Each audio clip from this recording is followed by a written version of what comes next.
newly released video shows what happened in the moments after a chain reaction crash involving Minnesota Governor Tim Walz's motorcade during a visit to southern Wisconsin. It happened while Walz was campaigning in the Milwaukee area on Labor Day. Nick Bohr from our Milwaukee affiliate has you covered.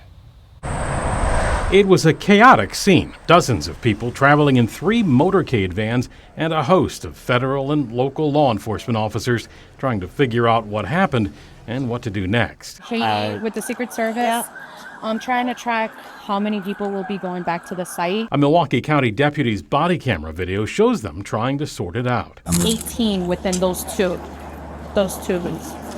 cars. The motorcade was heading towards the Summerfest grounds for Labor Fest, where Governor Tim Walz was speaking, when the last 3 vans containing press and campaign staff were involved in a chain reaction crash, injuring 7 of them. So you hit them, they get pushed forward, then you get hit from behind. Correct.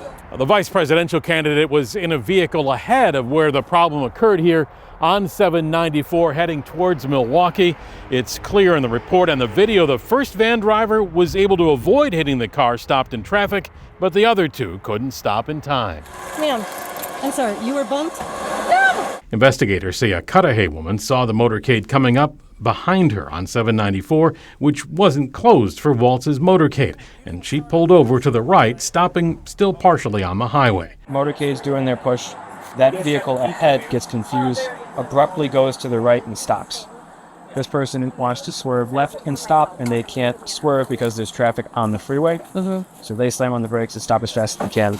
Same thing that happened with the other 2s. They couldn't swerve to the side because there's traffic on the freeway. But the last 2 vans collided, hitting the other 2 vehicles. Political director Matt Smith and 12 News photographer Bob Palmer were in one of the vans, but escaped injury.